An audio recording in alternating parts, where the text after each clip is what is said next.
Legacy of Vader, Issue 2, Treachery on Tatooine. We start out with our boy Kylo and Vaneen traveling to Tatooine, and they're walking around the streets of Mos Espa.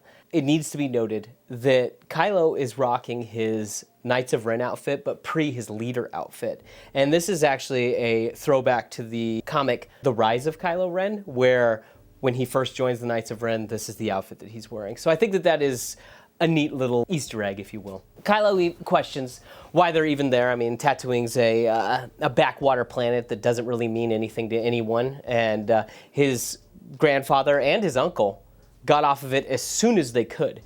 And Vaneen answers, you know, Vader wasn't created just on the fires of Mustafar. It was also the sands of Tatooine that really shaped the man that Vader was. He met the love of his life.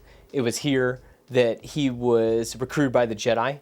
It was here that he lost his mother. It was also here where he first got his first taste of the dark side. Without Tatooine, I mean, Kylo Ren wouldn't exist. Kylo then asks Vaneen, how do you know all of this?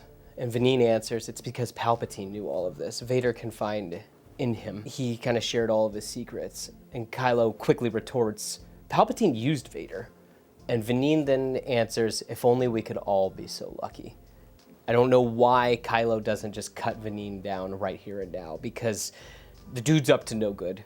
Kylo, what we've seen in Force Awakens and Last Jedi, he doesn't have the best judgment, and clearly that is continuing into the comic, so there is that. Vaneen explains that after Vader and Palpatine's deaths, he quickly accessed all of Palpatine's files, and he got the lowdown on Vader, and he learned all about his past, and he said it was beautiful, but it was also a struggle. And his plan now is to share that struggle with Kylo, so his path can be the same as Vader's.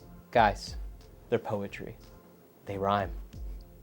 It's just a fun reminder that, like, I'm okay with these kind of, like, these rhyming beats within Star Wars. I guess we'll see where this goes, but I was okay with this. They travel to the Mos Espa arena, the site of the Boon to Eve class. Vaneen explains that Anakin Skywalker was the only human to ever win, and he did it while he was 9 years old and still a slave. They butt heads about Anakin being a slave and about how the Jedi saved him, but only after learning of his abilities. Vaneen then brings up again how Vader was able to rise up through all of this pain from his past.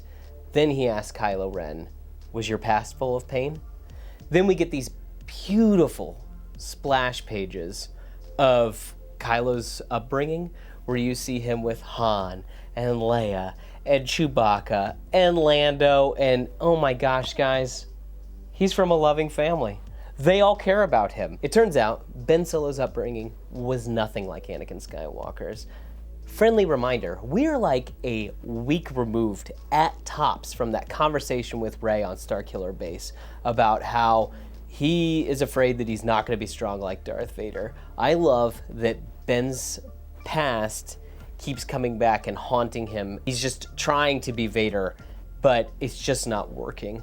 And I also find it really, really fitting that Vaneen's asking him again, and yeah, he's in his Knights of Ren outfit, but when you really look at it, he looks just like his dad. Anyway, of course Kylo answers, yeah, there was pain. My past was painful. They're interrupted by these three guys that are gonna try to rob them. And I love too that, like, if you look a couple pages back, you can see their heads poking out as they're walking around the arena. So that's nice foreshadowing from the artist. They see that they're looking at Anakin Skywalker's name on the wall.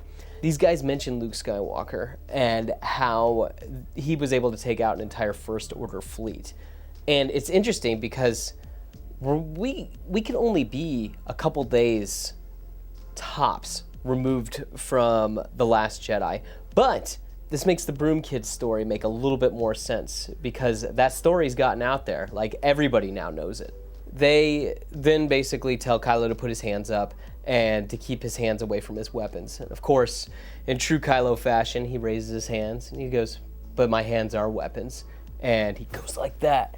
And he basically makes them all shoot each other in a triangle, but he keeps one of them alive. He walks up to him and says, listen, stop talking about Luke Skywalker and let everyone know that if you bring up Luke Skywalker, it can get you killed. As that dude runs off, Kylo activates his lightsaber and he burns off Anakin Skywalker's name off the winner's list. And he tells Vaneen, show me who owned my grandfather. Next, they go to Watto's shop, and it's all run down and dilapidated. Kylo assumes that Vader must have returned at some point and killed Watto, but Vanine answers that Vader was off busy doing Vader things to worry about Watto. But Gardulla the Hutt did also own Anakin Skywalker, and she is still alive. Kylo then answers, this should not be the story. This should be erased. Now we smash cut to a pretty cinematic moment where Kylo's riding on a speeder bike out beyond the dune sea.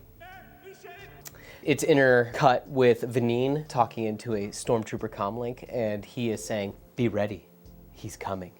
And he seems angry. And I'll be honest, when I first read this, I could gently hear the Duel of Fates playing, because it just, this felt very, very cinematic. I'm really liking this issue. So he gets to Gardulla's fortress, and it's being guarded by some dudes on the ground, and it's also being guarded by two Rancors that are walking back and forth. And one of them is like, hey, don't take another step forward or you're gonna be eaten.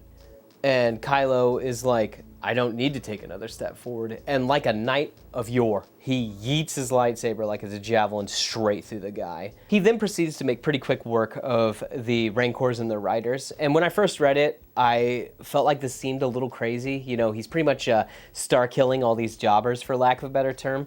But then I remember back to the Age of Resistance comic. Kylo has killed a Zillo Beast, so he does have some big kills under his belt. And if you haven't read that comic, all I'll say is Kylo and Drax must go to the same school of thinking, because just because something's hard on the outside doesn't mean that it's hard on the inside.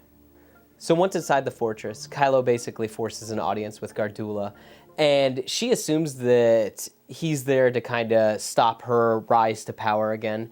And he explains that, no, I'm here because you owned my grandfather. And she retorts that owning people is not illegal in Hutt space. Then she asks his name, and he says that that is not important.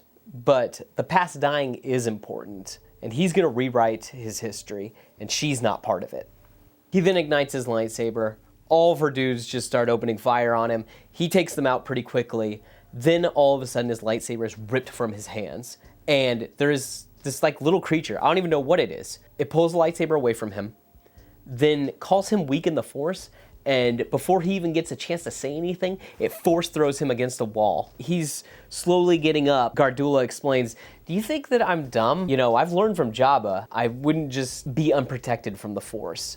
And Kylo's then knocked out from behind. Gardulla then announces that you came here to rewrite your grandfather's past, but now you're gonna share his past. So, like his grandpa and his mother before him, he's now captive to a Hutt. It should also be noted that Kylo has really been working on his core. All right, homies, this was a really, really, really fun issue. I mean, Charles Soule is kind of knocking it out of the park. It really feels like that he watched Force Awakens and Last Jedi, and then he's just been writing this. It feels a lot like the Thrawn trilogy, and about how Timothy Zahn basically only had the original trilogy and then he wrote from just that. I'm digging the artwork, I'm digging the story so far. I don't trust Vanine, and I'm scared what plans he has for Kylo, because obviously he's either in league with Palpatine or he's in league with Gardulla. I mean, he warned them that he was coming. So I'm kind of curious what kind of plan overall. Does that involve some sort of power boost for Kylo? Anyway, 8.5, 9 out of 10, way better than last issue. Please like, subscribe. I'll see you next time.